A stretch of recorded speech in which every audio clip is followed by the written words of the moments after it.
Oh my God.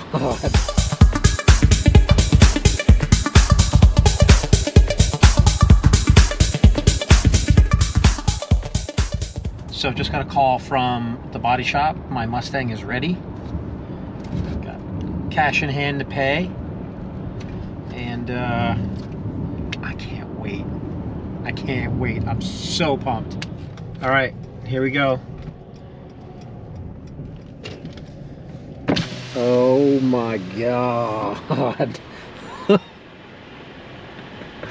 That looks so sick.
So today is the day right after I got it home from the body shop.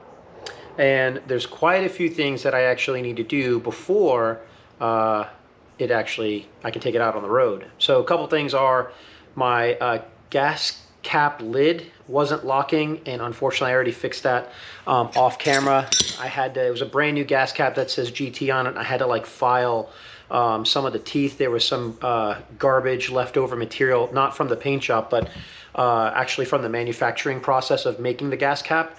It was brand new that I got from NPD, so I had to file a couple of those little pieces off, and then it locked and latches now, no problem. So that's now on the car, so no issue there. Plus you guys really don't want to watch me file something anyway. But what I do need to do is, there's a few things, right? So priority number one is I have to take the drive shaft out. And the reason why I have to take the drive shaft out is because my axle is moved back off center by 1 inch. And the reason why I did that was when I had the smaller, more narrow wheels and tires, it wasn't really an issue, nothing was hitting.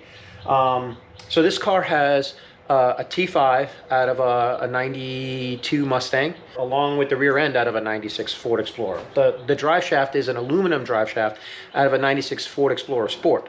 With that specific combination, and then there is a specific set of a leaf spring mount that has 3 specific holes in it, right? So you can move the axle forward 1 inch, center, or back 1 inch. And to use the factory 96 Ford Explorer drive shaft, I had to move the axle back 1 inch, and I didn't have to cut it.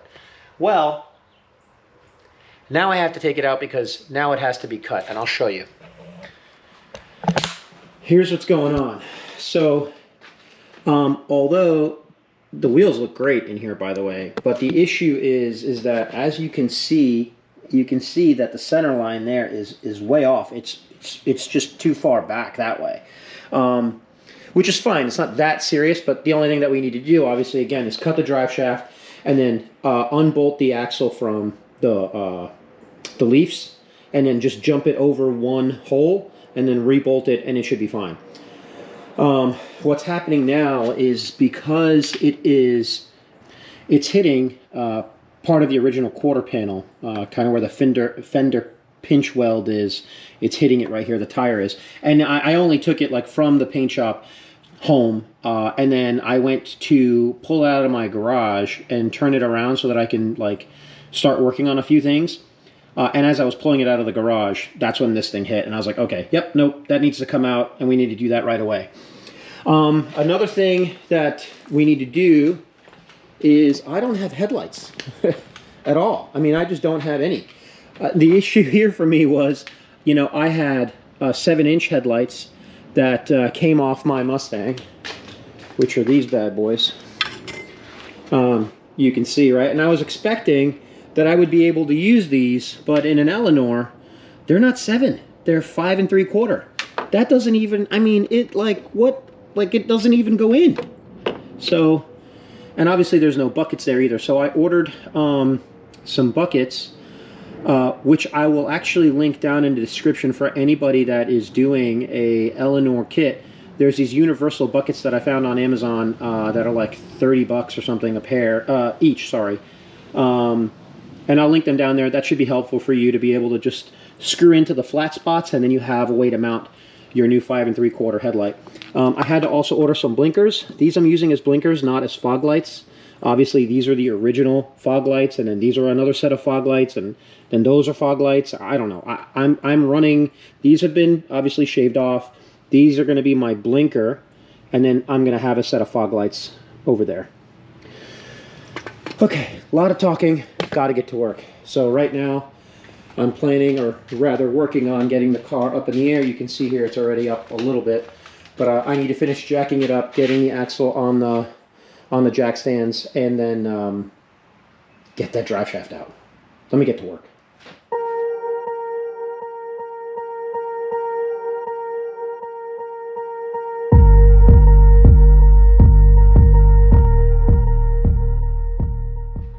So check these out. These are transmission plugs. So when you pull your drive shaft out, obviously it's just going to dump all the fluid that's in there. That's typically what happens. So what you do is, and I don't remember even where I got these. I might have ordered these from Amazon, or I think they were selling them in advance. I mean, these are old. These are like 10 years old, maybe more than that. And there's 2 different sizes that I've got.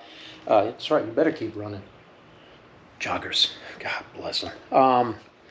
So yeah, if you have the opportunity to look for these on Amazon, I think they're like maybe like $5, and you get a combo of like 2 of them, something like that. They're really cheap, and they save you a ton of fluid and time and clean up a mess. So buy these for yourself, you will think.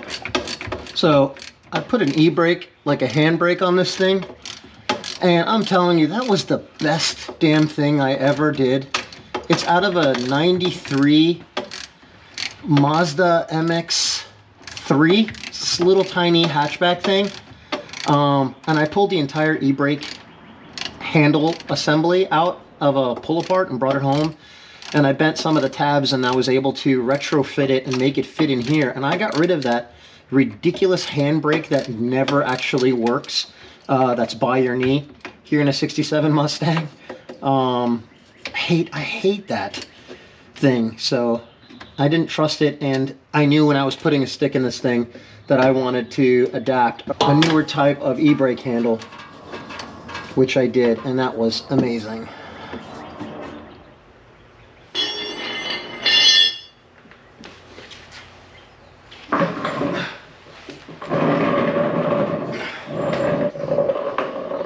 Got it. That is one 96 Ford Explorer drive shaft. Let's get this to the shop.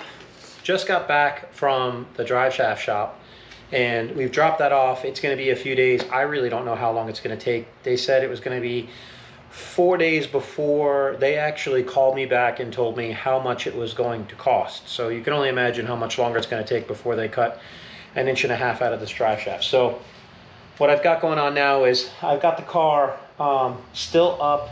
I just re-raised it, and now I'm gonna lower it so that I can free the axle, unbolt the 4 axle bolts on each side, loosen all of that, and then move the wheel forward, which should give us back the inch that we need. All right.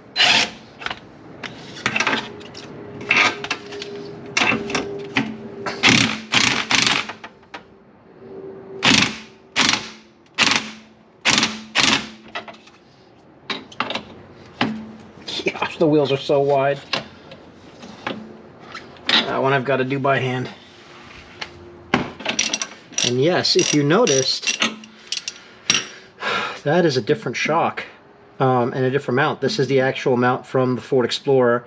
And typically what guys do when they do this conversion is they get a plate and they put a plate on top and weld it and then drill a hole through the top, and then they use the original shock. Well, I didn't want to do that, so I used the original 96 Explorer leaf mount, and then got a different shock. I think this is from I think it's a 93 Mustang, 96 Mustang, a newer Mustang.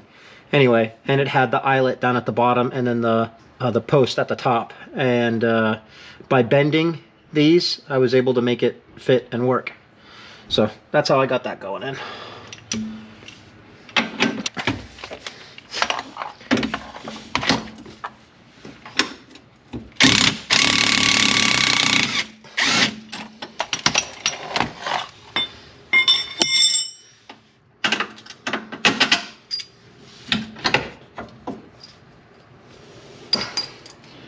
Do you guys see where the nut went? Yeah, went there.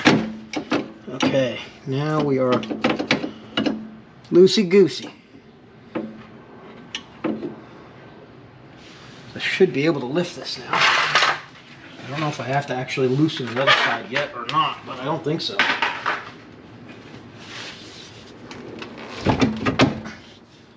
There we go. I'm going to take the wheel off because this is just, I am struggling.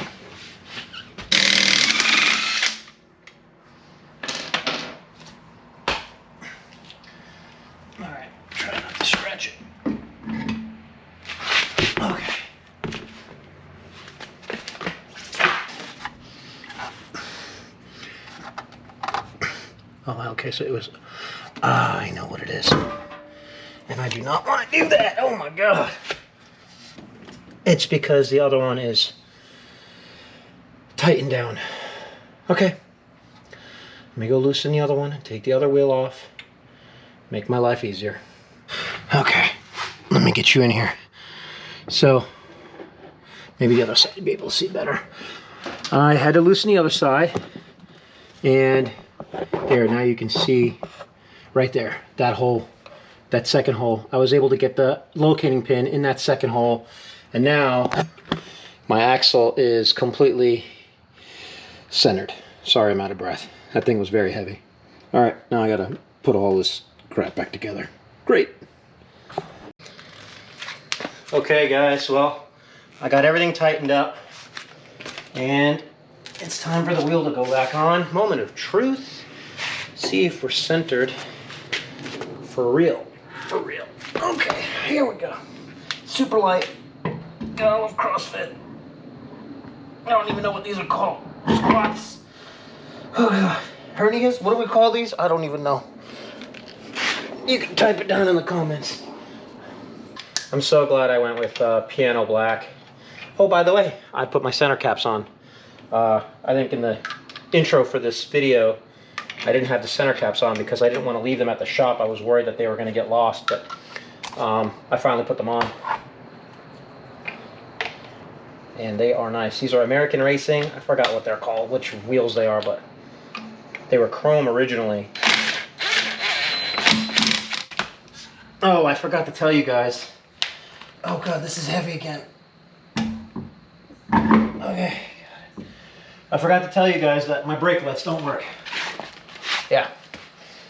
So I got LED taillights, and they work when you put the parking lights on. Like when you put the headlights on, you can see them, but they don't work as brake lights, and they currently do not work as blinkers. And I have the required, what's it called? Relay? For the LED, like an LED relay, so that it doesn't blink fast and has enough resistance. So I need to install that, but I only got one relay, and I think I need two. I need one for the flashers, the emergency flashers, and then one for the blinkers. I'm gonna readjust you, put you in the center here. Let's see what your view is. Yep, okay. I'm gonna jack the car up. Let's see what that looks like.